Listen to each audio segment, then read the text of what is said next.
He called me a burden. Then he left me sitting in that cold nursing home lobby with nothing but my purse and my pride. And Lord help me, that was the day I decided my silence would be the thing that taught him pain. A room smelled like bleach and loneliness.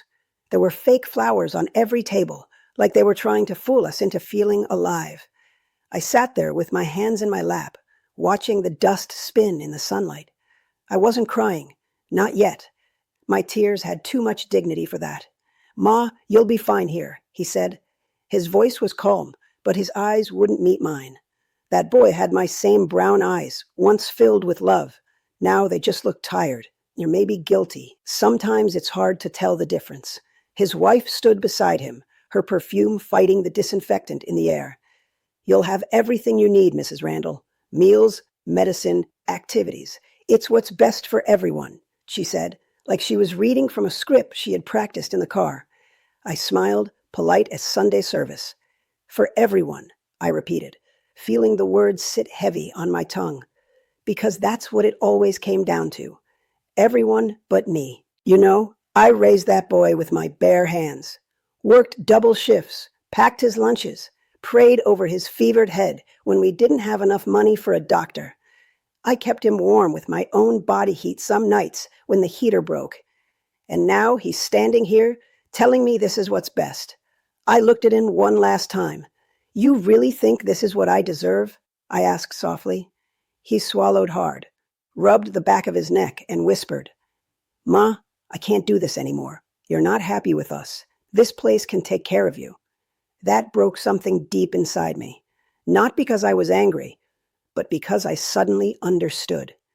He didn't see me as his mother anymore. He saw me as work.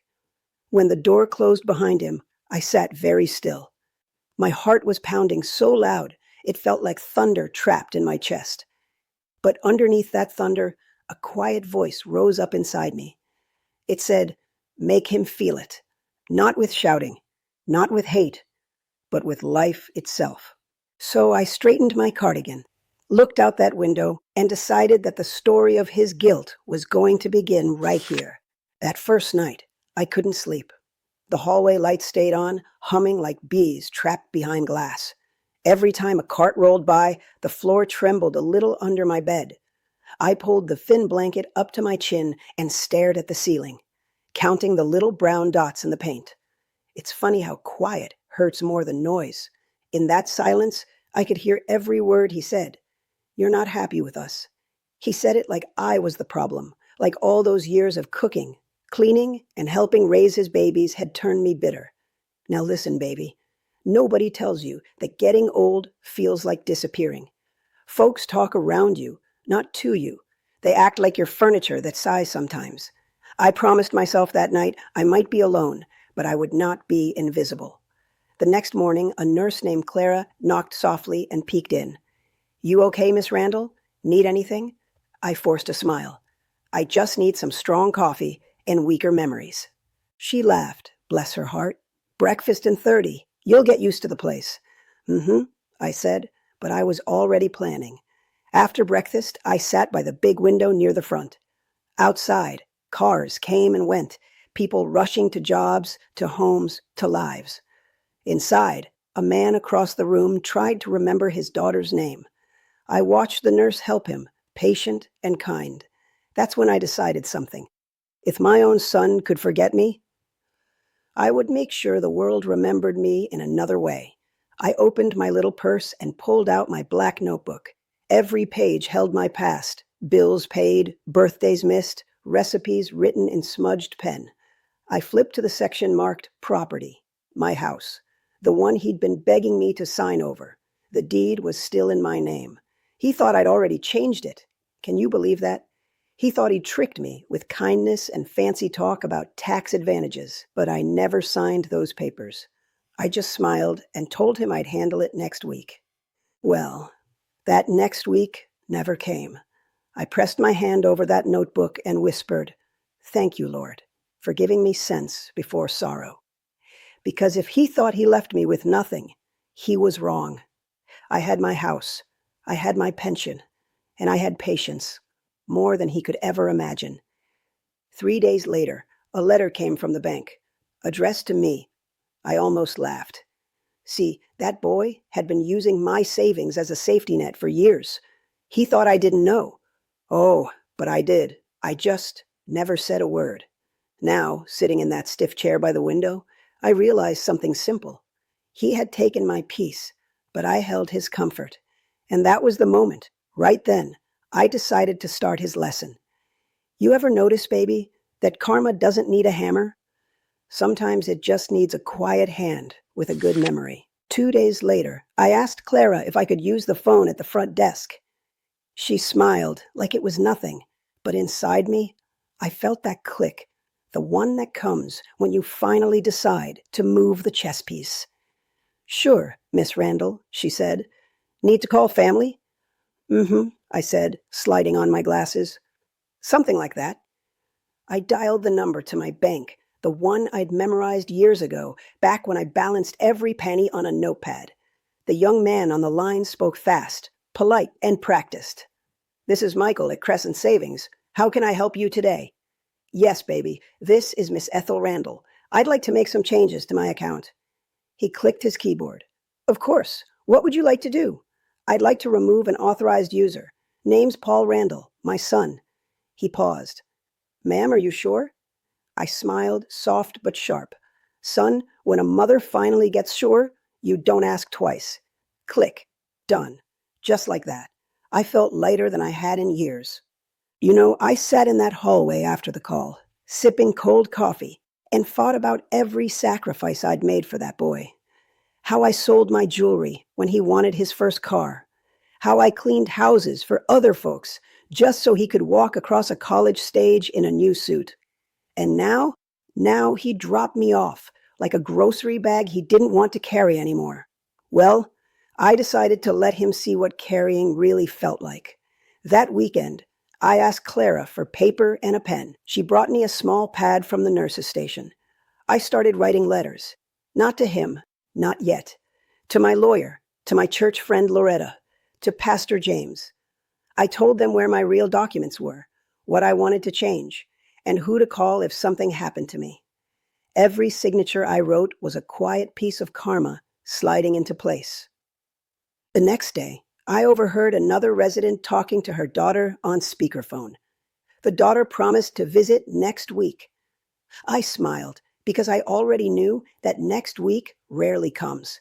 It's a phrase children use to comfort their guilt.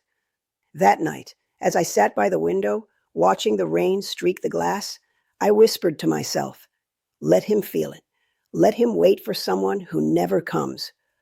I wasn't talking about revenge, not the bitter kind. No, this was about balance, justice wrapped in silence. See, he wanted space from me. I was about to give him all the space he could handle, and by the time he realized how much he'd lost, it would already be too late to fix it. Because, baby, you can't unteach a lesson that's already been learned the hard way. A week passed. Not a call, not a text, not even one of those lazy, just checking in messages he used to send when he wanted something. I kept my phone beside the little vase of fake tulips on my nightstand. It never rang. And you know what? I didn't chase the ring. That quiet started working on him before he even knew it. I could feel it. Mothers always do. By the second week, Clara came to my room holding an envelope. Looks like mail for you, Miss Randall, she said, smiling. It was a letter from the mortgage company. For him, but sent to my address. I opened it slow, careful. My name was still on the property. The payments were behind. The bold letters said, delinquent notice. I sat there for a moment, tapping the edge of the paper against my knee. Lord, I whispered, you really don't miss, do you? You see, my boy thought he was free when he left me there, but what he didn't realize was that his so-called freedom was built on my foundation, my name, my savings, my sacrifice. And the day he called me a burden, he started carrying one of his own. 3 days later, the front desk phone rang for me. It was his wife, Brianna. Her voice was sugar mixed with panic. Hi, Miss Randall. We just got a notice about the house. There must be some confusion. You didn't make any changes to the account, did you? I leaned back in my chair, staring at the ceiling fan turning slow. Changes? I make a lot of changes these days, sweetheart. Why do you ask? She hesitated. It's just, Paul said you were going to handle things. We're short this month, and, well, the bank says your authorization was removed. I let that sit in the air a second. Oh, is that what they said? Then I guess the bank's just keeping up with my new life. Her voice tightened. I didn't mean, it's just, we thought. I know what you thought, I said softly. You thought I'd always be here to rescue you. But baby, sometimes the rescuer retires. Silence. I could almost hear her breathing heavy through the phone. Tell Paul, I said, that the nursing home's expensive. Maybe now he'll understand what burden really costs. I hung up before she could reply. My hand was shaking, not from anger, but from release. I'd been holding that weight too long.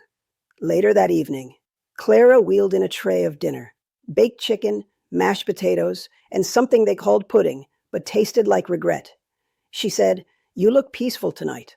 I smiled. That's because I finally stopped paying for somebody else's comfort. You understand what I'm saying, baby?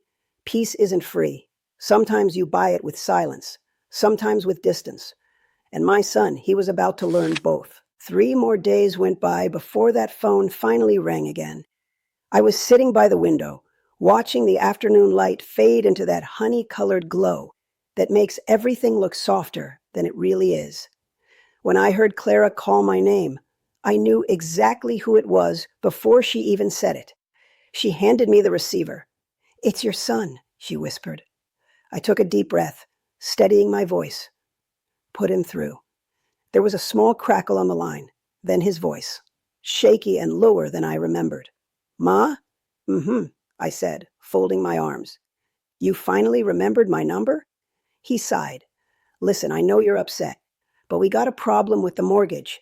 I just found out the account changed, and the bank said the truth," I cut in. "That house is mine, has always been. You just lived in it like a guest who overstayed." He didn't speak for a few seconds. I could almost hear the gears turning in his head. "I wasn't trying to take anything from you. You know that. You just what?" I asked, keeping my tone calm but firm. "You just dropped your mama in a nursing home so you could live easy?" "Ma, it's not like that," he said, voice trembling now. "You were always arguing with Brianna, and we thought—" "Oh, don't bring that woman into this," I said, leaning forward in my chair. "You thought what? That love had an expiration date? That once you got tired of responsibility, you could throw me out like old furniture?" He groaned. "Ma, please, I just need a little help this month. I'll fix everything, I promise." That right there, that was the same voice he used as a boy when he broke a window and blamed the neighbor's kid. Same tone, same fear. Only this time, he wasn't facing a belt, he was facing karma. I softened my voice, just enough to sound like the woman who once tucked him into bed. "Baby, I can't help you this time. Not because I don't want to, but because I finally understand what help really means. Help isn't doing for someone what they refuse to do for themselves." He went quiet again. I heard a sniff, like he was fighting tears. "So that's it? You're just going to leave me hanging?" I closed my eyes. "No, son. I'm letting you stand. That's different." Then I hung up.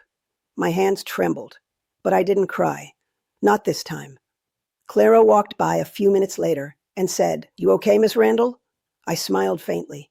Better than I've been in years, because right then the balance shifted. The same weight he put on me, I'd placed right back in his hands. And trust me, baby, it was heavy. A week passed after that call, and I didn't hear from him again. Not a word. But I didn't need to. I could feel his world starting to shake. A mother always knows when her child's peace starts slipping through their fingers.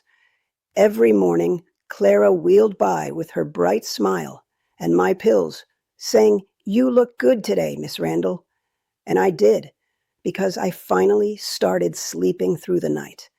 See, when you stop begging people to treat you right, your soul gets quiet. That kind of quiet feels like power.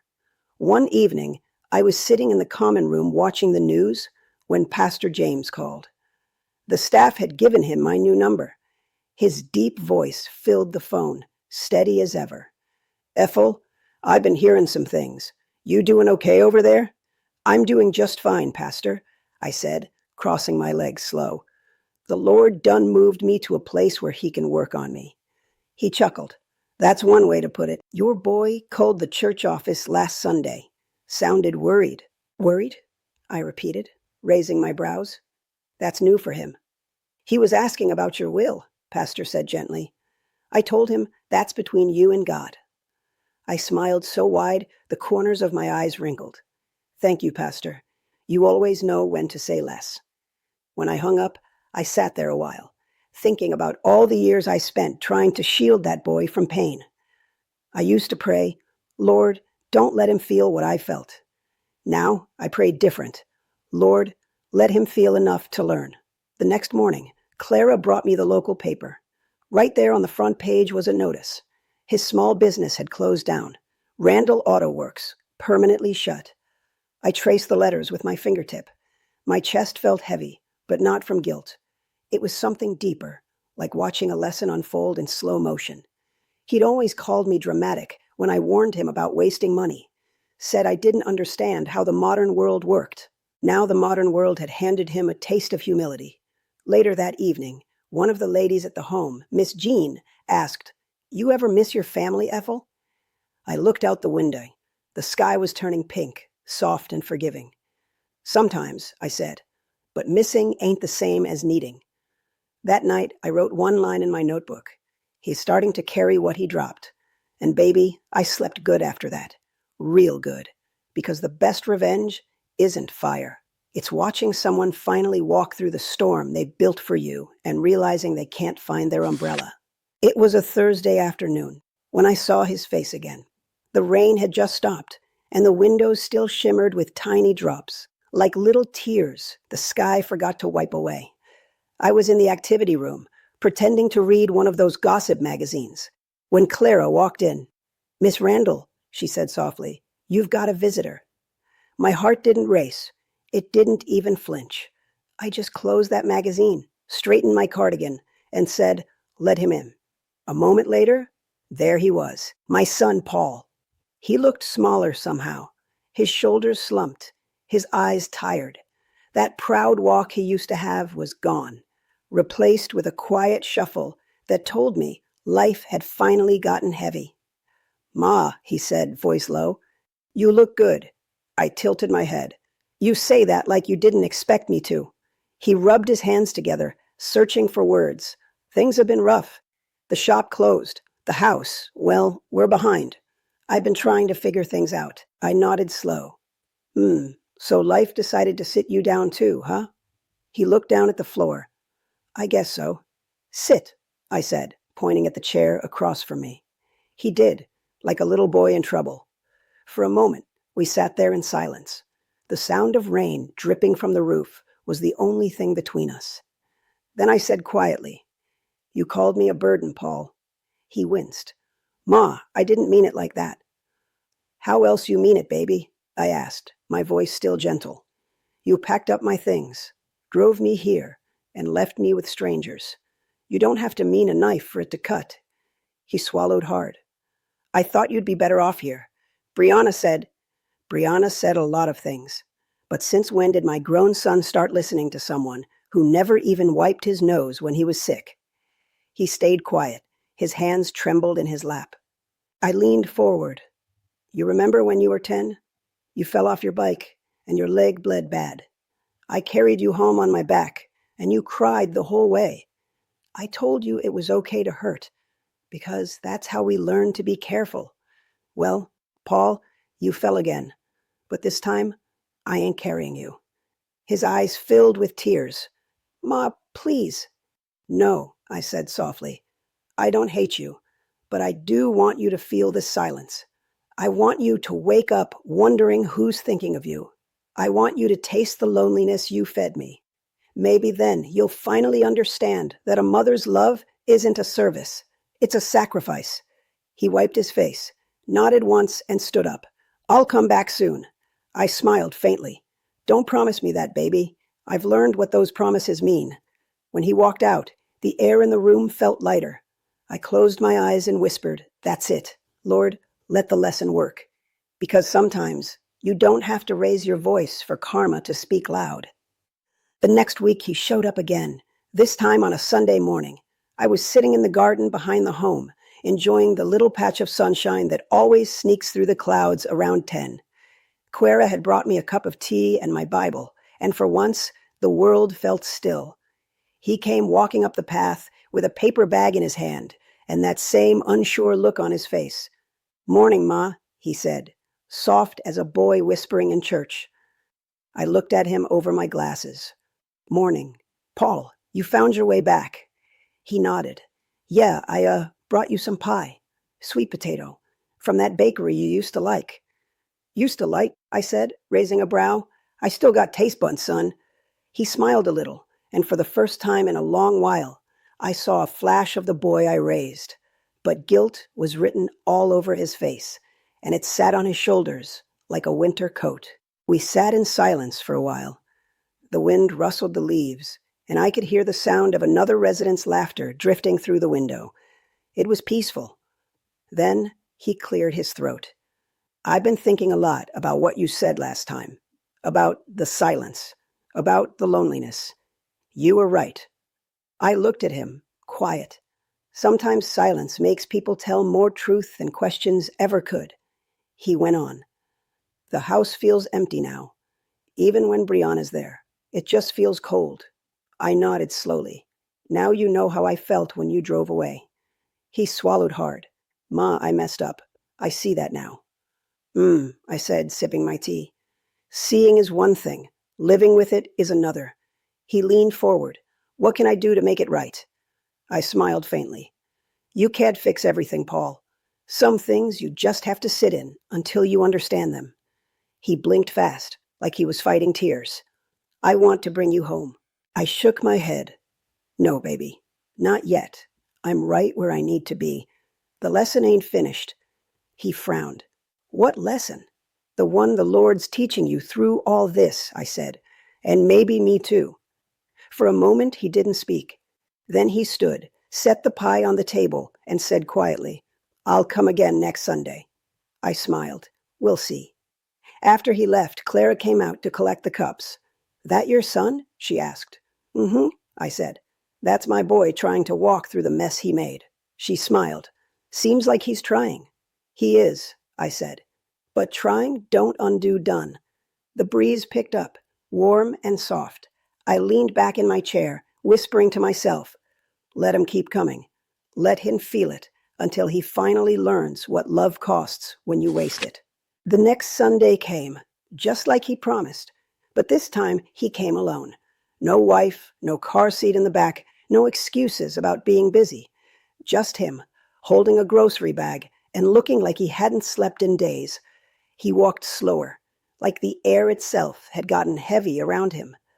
When he reached my table in the garden, he tried to smile, but it never made it past his chin.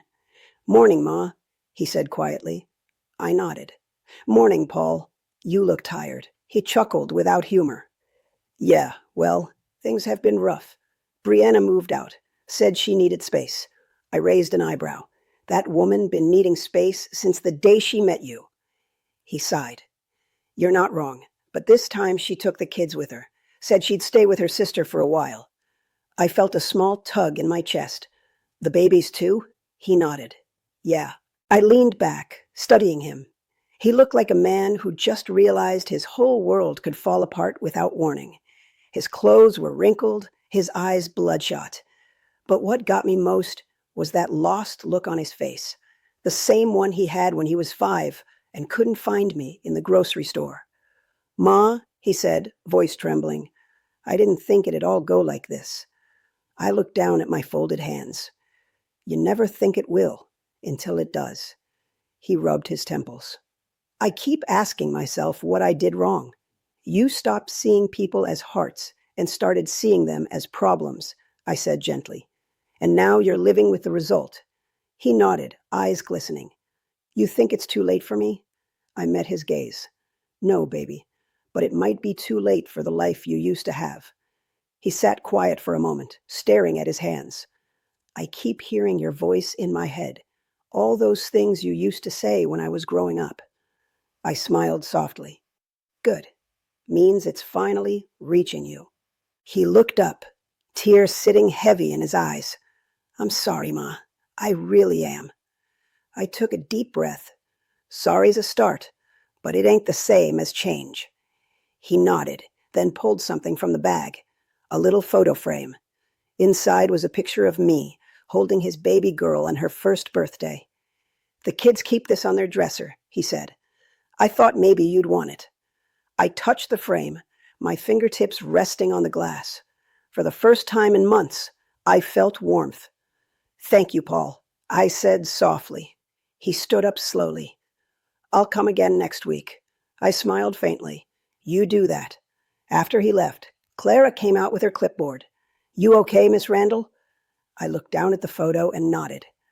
Better than I was yesterday. Because, baby, sometimes karma don't destroy. It rebuilds, one broken piece at a time. The days got slower after that visit, but not in a bad way. The kind of slow that lets you breathe, that lets your thoughts catch up with your heart. Clara started bringing me extra time outside, said the fresh air was good for my spirit. I told her, baby, air don't fix everything, but it helps. We'd sit on that bench by the rose bushes, and I'd watch the sun move across the sky. Sometimes I'd hum old hymns under my breath, the same ones my mama used to hum when life tried to wear her down. There was peace in that sound. One afternoon, Miss Jean and I played cards in the common room. She looked at me over her glasses and said, You've been glowing lately, Ethel. You got a secret man hiding somewhere? I laughed, loud and full. Only man I answer to these days is the Lord. She winked. He's sure been treating you better lately. Mm-hmm, I said, smiling. He's been good to me, teaching me that peace don't depend on who's sitting across the table. It depends on what's sitting inside your chest. That evening, while we ate dinner, Clara walked over with a worried look. Miss Randall, there's a man at the front desk asking for you again. He looks worn out. I sighed softly. That'll be my son. When Paul came in, I barely recognized him. His clothes were the same as last week, maybe the same as the week before. He looked like sleep had forgotten where he lived. He sat down across from me, eyes red. Ma, I lost the house. I stayed quiet. I let him say it. Sometimes truth needs space to echo before it can sink in. They took it yesterday, he said, rubbing his face. Everything's gone.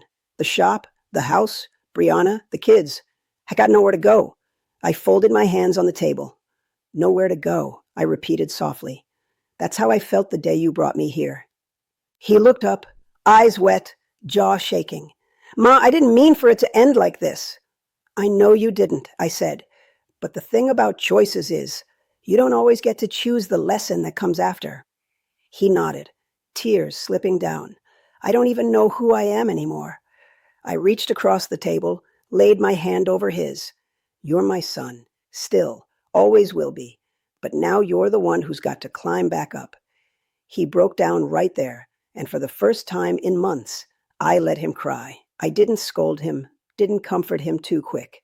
I just let him feel it, the full weight of what he'd done. After a while, he whispered, I deserve this, don't I? I squeezed his hand gently. No one deserves pain, baby, but everyone deserves to learn from it. He nodded, eyes closed. Can I come visit again tomorrow? I smiled faintly. Tomorrow's a good day to start learning. When he left, I sat there for a long time. The quiet didn't hurt anymore. It felt like healing, because karma had done her part. And now, maybe, Grace was ready to do hers. The next morning came soft and bright. I sat by the window with my coffee, the one Clara sneaks me, even though she says it's too strong for the menu. She winked and said, Just don't tell the dietitian. I laughed. Baby, at my age, coffee's the least of my sins. The air outside smelled like wet soil and jasmine. I opened my Bible to Psalms, my favorite part, the one that says, Weeping may endure for a night, but joy comes in the morning. I whispered it out loud, letting it settle in my chest. That was when I heard his voice again, calling from the hallway. Ma? I turned. There he was, standing in the doorway. No suit, no fake smile, no swagger. Just my son, holding a bag of groceries and looking like he finally remembered how to be humble. "Morning," I said. "You keep showing up. That's new." He smiled a little. "I figured it's time I start showing up for real." He placed the bag on the table. "I brought some things. Your favorite cookies, and I made you something." He pulled out a folded piece of paper. It was a handwritten note, simple and shaky. "I'm sorry, Ma. Thank you for never giving up on me." I stared at those words for a long moment. They weren't perfect, but they were honest. "You wrote this yourself?" He nodded. "Yeah, I didn't know what else to do." I felt my throat tighten. "You could start by meaning it." "I do," he said quickly. "I lost everything, Ma. And sitting in that empty apartment, I realized something. I had a house, a wife, kids, a business, but none of it mattered because I lost the one person who built me." I looked up at him, eyes heavy but soft. "You didn't lose me, baby. You just walked too far. But now you're finding your way back." He sat down across from me, shoulders slumped, voice quiet. "Can we start over?" I nodded. "We can start small, but understand something. Forgiveness don't erase memory. It just means I won't carry the pain anymore." He nodded, wiping his eyes. "I'll earn it, Ma. I swear." I said, reaching for his hand. "Don't swear, just do." He laughed a little through his tears. "You always say that." "I do," I said, smiling. "Because words are wind, but actions, they plant seeds." He sat with me the whole morning, helping me fold laundry and peel apples like he used to when he was little. For a few hours, it felt almost like home again. When he finally left, I sat alone for a while, staring at that little handwritten note. I placed it inside my black notebook, right under the page that once said property. Now it had a new title, Redemption. And for the first time in a long time, my tears didn't come from pain. They came from peace. The next few weeks passed gentle, like the wind had finally learned how to breathe without rushing. Paul kept his word this time. Every few days he showed up, never empty-handed, never empty-hearted either. He helped the nurses move some heavy boxes, fixed a broken chair in the dining room, even repaired the squeaky wheel on Clara's medicine cart. Folks started asking, "That your boy, Miss Randall?" "Mm-hmm," I'd say, smiling. "That's the one the Lord's still working on." Each visit, I watched him close. Not his words, his ways. Was he patient when the nurse took too long? Did he hold the door for the folks in wheelchairs? Did he listen when old Mr. Daniels repeated the same story for the 10th time? He did, every time. One afternoon, I asked him to walk me around the garden. The air was thick with the smell of honeysuckle, and the bees were busy like they had something to prove. He pushed my chair slow. "Careful." "Ma," he said, "I've been looking for a new job. Nothing fancy, just something steady. I even been going to church again." I smiled. "Good, maybe the Lord's hiring too. He always needs a few men who learned their lessons the hard way." He laughed under his breath. "Yeah, I'm one of those for sure." We stopped by the roses. He bent down, plucked a wilted petal, and sighed. "You know, I thought success meant doing better than you did. I never realized real success is making sure the people who raised you never feel forgotten." I looked up at him, the sunlight catching the tired lines in his face. "That's a fine thing to realize, son. Took you a while to get there, but you got there." He nodded. "I'm sorry. It took losing everything to see it." I reached for his hand. "Baby, most folks don't learn till life takes something they thought they'd never lose. You're still here, and that means there's still time." He nodded, eyes watering. "I'm trying to be better." "I see that," I said softly. "But I'm still watching."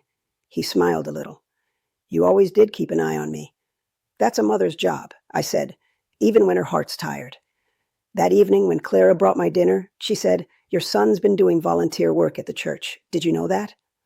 I looked up from my plate, surprised. "No, he didn't mention that. He fixed the broken steps last week," she said. "The pastor told everyone it was a blessing." I nodded slow. The Lord sure does know how to humble a man before he heals him. Later that night, I opened my notebook again. Under redemption, I added one more line. Growth looks good on him. Then I closed the book, turned off the light, and whispered, Thank you, Lord.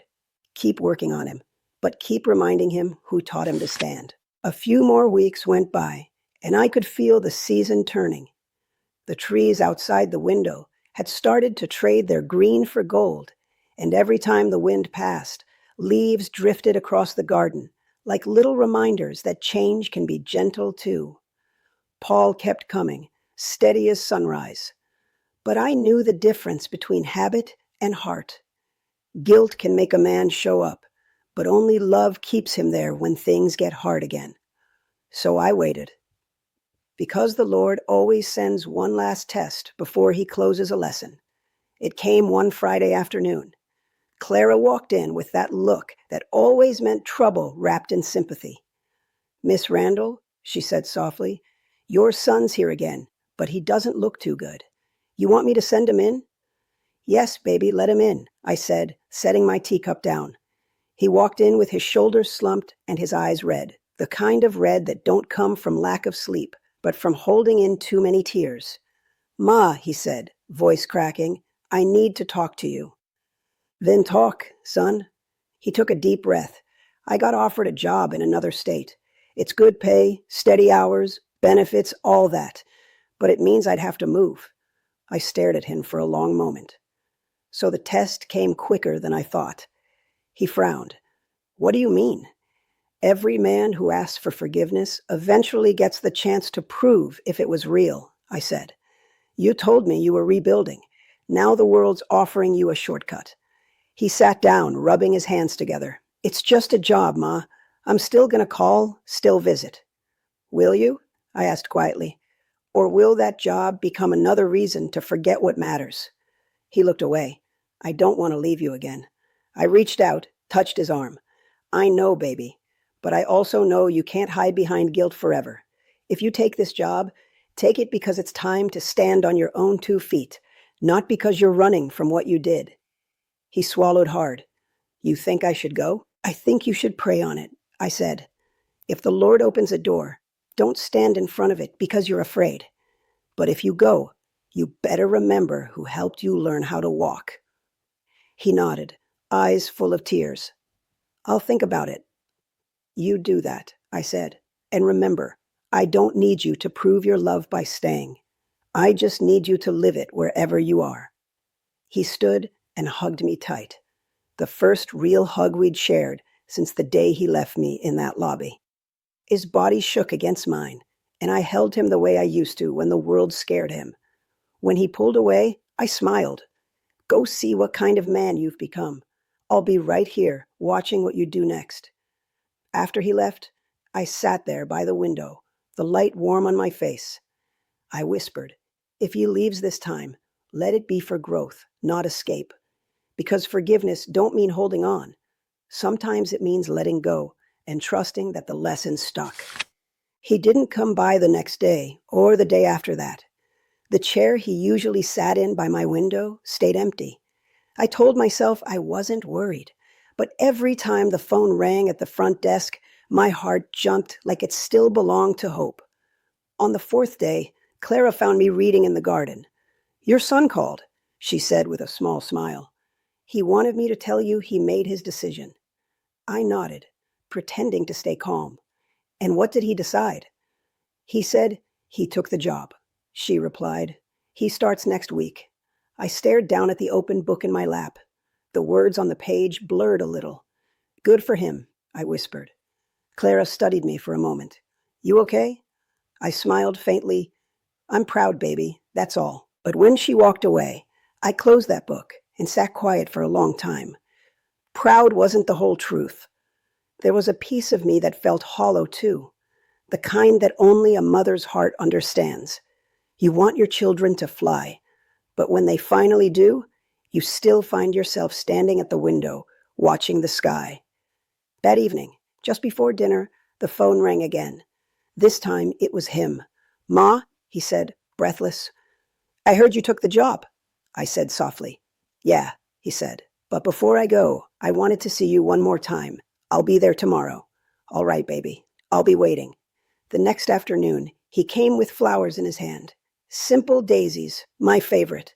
He sat beside me and said, I didn't want to leave without saying thank you for everything, for still loving me when I gave you every reason not to. I smiled. That's what mothers do, Paul. We love through the mess, but we also let go when it's time. He nodded. I don't want to mess up again. You probably will, I said, smiling gently. That's what living is. But don't forget what you've already learned. Every time life humbles you, remember this place and this lesson. He took my hand, squeezed it. I'll call every week. I chuckled. Every week? You better mean it this time. I do, he said firmly. I owe you that. I shook my head. You don't owe me, baby. You owe yourself a better life than the one that made you forget your heart.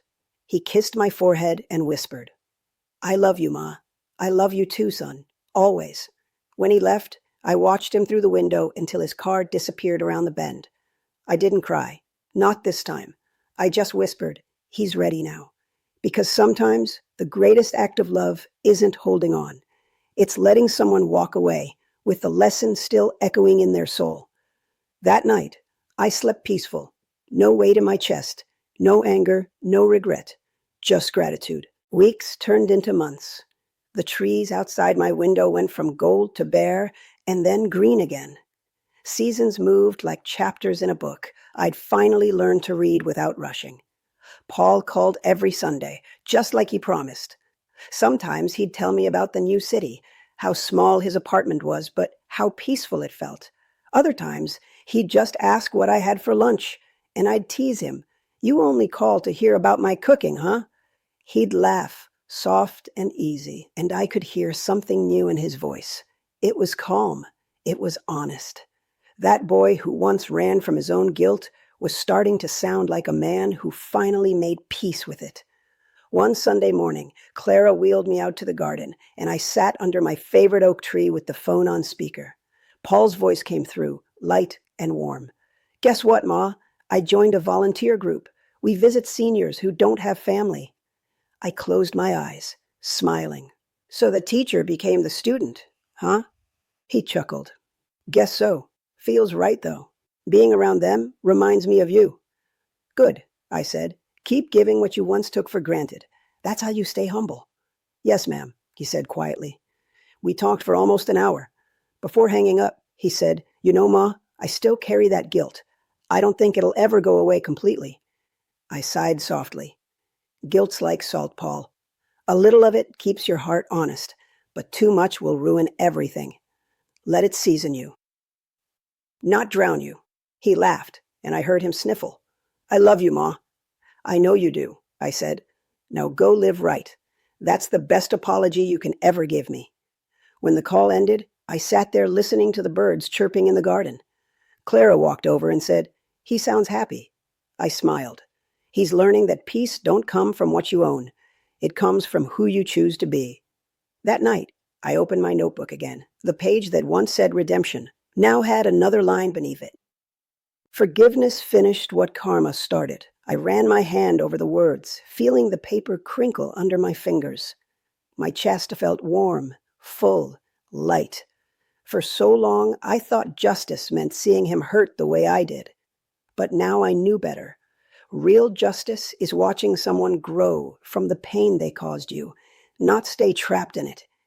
Before I turned off the light, I whispered a prayer.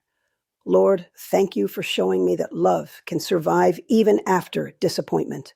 And thank you for teaching my son what burden really means. Then I drifted to sleep, smiling for the first time in years, knowing the lesson was finally done. It had been almost a full year since the day he left me in that nursing home lobby.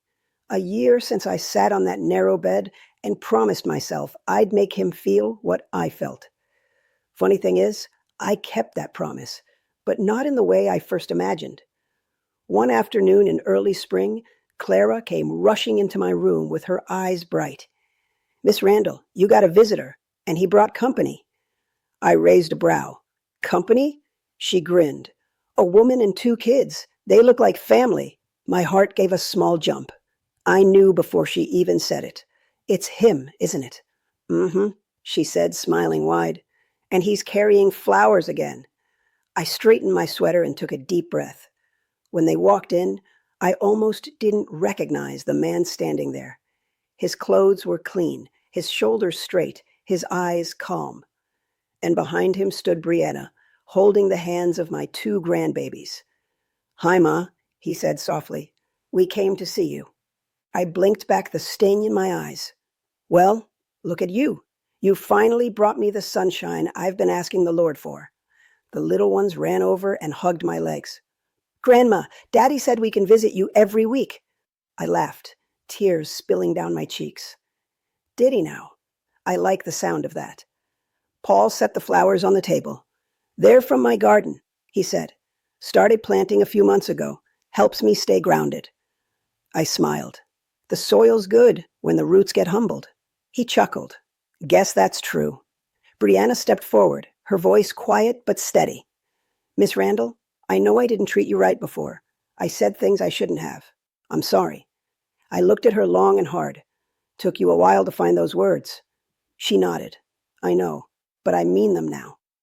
I sighed and reached out, touching her hand. "Then let the past rest where it belongs. You do right by those babies and by my son, and we'll call it even." Her eyes filled with tears. "Yes, ma'am." The rest of the afternoon felt light, almost holy. We sat together, talking, laughing, watching the kids draw with crayons on the table. For the first time in years, the sound of family didn't make my chest ache. It made it feel alive again. As they got ready to leave, Paul hugged me tight. "I wanted to show you something," he said, handing me a photo. It was a small church newsletter. On the front page was his picture under the title Community Volunteer of the Month. I stared at it, my heart swelling with something bigger than pride. "You finally found your purpose, didn't you?" He smiled. "I think I did." When they left, I sat by the window long after their car disappeared. The sun was setting, painting the sky gold and pink. I whispered, "Thank you, Lord. You didn't just give me justice. You gave me peace. Because sometimes karma gives the lesson, but grace writes the ending." The days after that visit felt softer. I walked through the halls of the home with a lighter step, nodding to folks who used to see me as the quiet lady by the window. Now they saw something different. Peace changes a person's walk. Clara noticed it too. "You've been smiling a lot lately, Miss Randall," she said while making my bed one morning. I smiled. "That's because I stopped living in yesterday." She grinned. "Your son's doing good, huh?" "Mm-hmm," I said, sipping my tea. "He's walking right these days, and it feels good to watch him from this distance." A few days later, Paul called again. "Ma," he said, "the kids drew you pictures. They want to bring them next Sunday." "I'll be here," I said.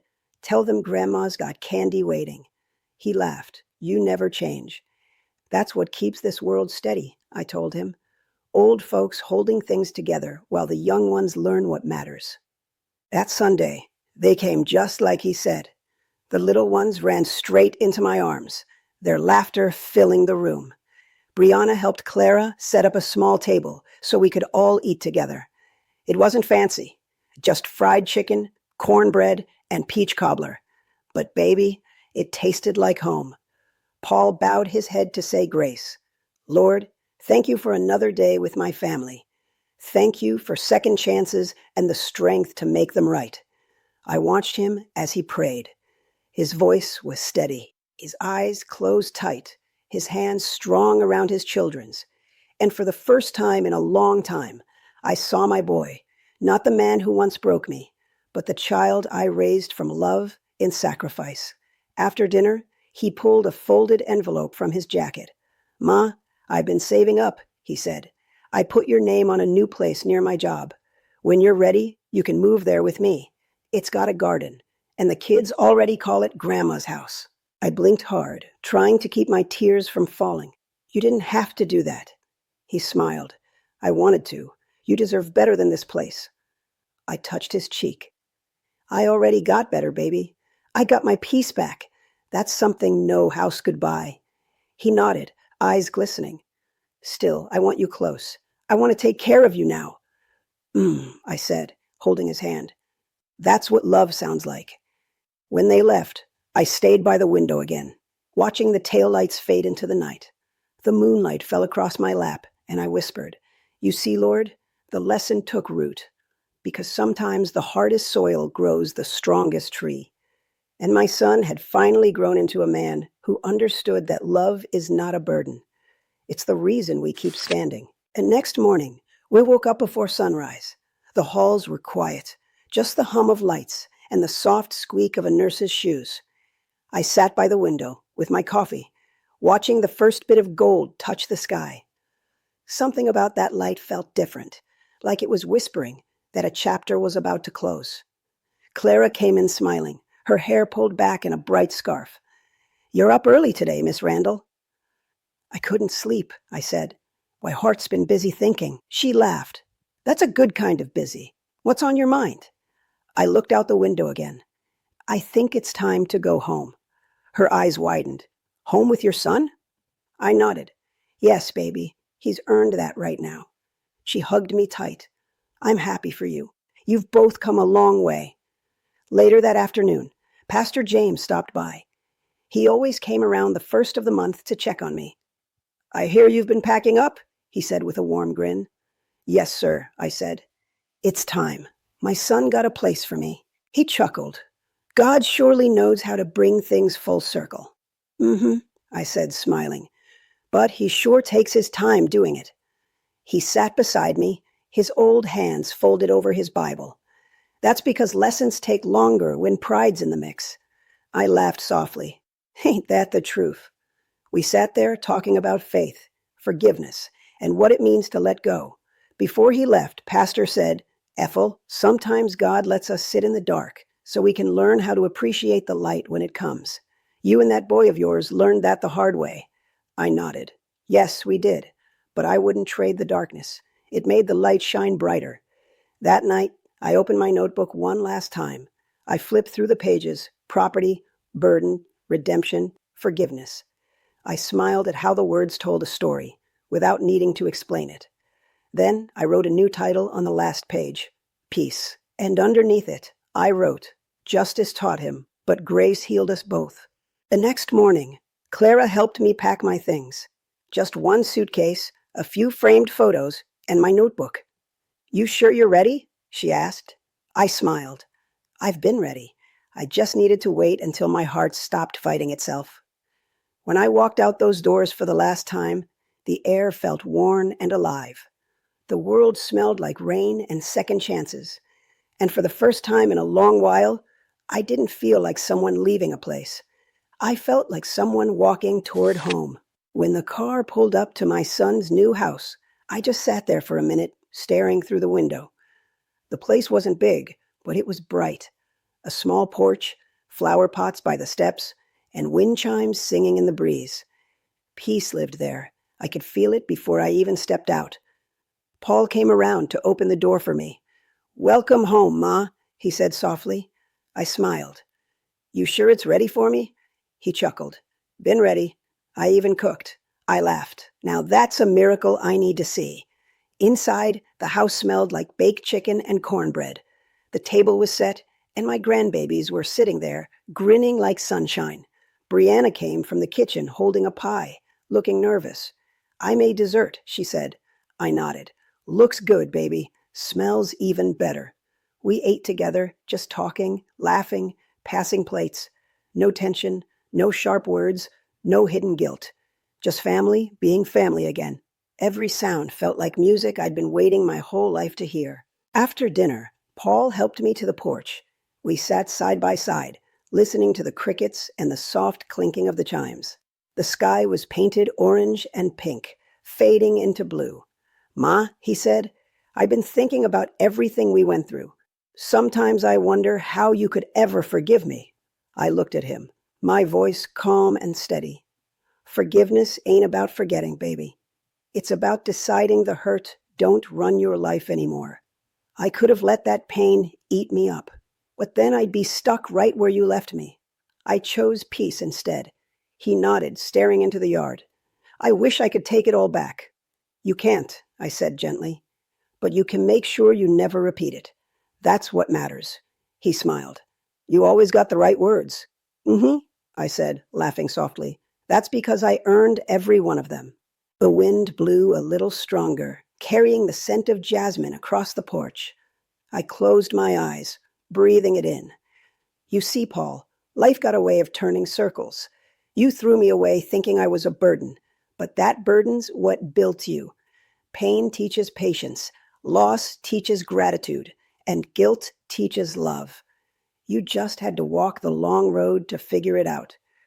He looked at me, eyes wet, but full of peace. You're right, Ma. I see it now. I reached over and took his hand. Then the lesson's done. We sat there until the sky turned dark, the stars coming out one by one like tiny promises. And for the first time in a long time, my heart didn't ache. It rested. The next morning, I woke to the smell of coffee and laughter, the kind that comes easy when a house is finally filled with peace. I sat at the kitchen table, wrapped in my old blue cardigan, watching my son pour juice for his kids. He looked different now, lighter somehow, like a man who had finally stopped running from his own reflection. Brianna placed a plate in front of me and smiled shyly. I hope it's not too salty, she said. I tasted it, closed my eyes, and smiled. It's perfect, baby. You did good. She grinned, relief washing over her face. Thank you. The little ones ran around the table, giggling, showing me their drawings. One of them had written in big crooked letters, "Family Forever." I traced the words with my finger and felt tears build behind my eyes. Paul sat across from me, his hands folded, watching quietly. After a while, he said, "You know, Ma, I used to think strength meant never needing anyone. Now I know it means learning when to hold on and when to say sorry." I nodded slowly. That's right, baby. And sometimes strength means forgiving people before they even ask. That's how you stay free. He smiled. You forgave me long before I earned it, didn't you? I chuckled softly. Maybe I did, but it took me a while to understand that forgiveness don't mean weakness. It means I wasn't going to let bitterness keep me in that nursing home, even after I left it. He reached across the table and took my hand. I love you, Ma. I squeezed his hand gently. I know, son, and I love you more than you'll ever understand. We sat there for a long time, not talking, just listening to the sound of life happening around us. The clinking of plates, the laughter of children, the warm hum of a home that had been broken and rebuilt by grace. Later that afternoon, I walked out to the porch with my notebook, the same one that held my anger, my plans, my pain, and my peace. I turned to the last blank page and wrote one more line. My son once called me a burden, but now he carries my heart, not my weight. Then I closed the book, laid it on my lap, and smiled at the sky. Thank you, Lord, I whispered, for showing me that even the deepest wounds can turn into wisdom.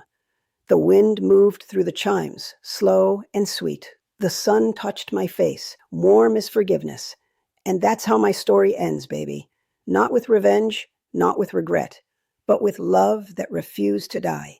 Because sometimes the real victory ain't in making someone feel your pain. It's in watching them learn to heal from theirs.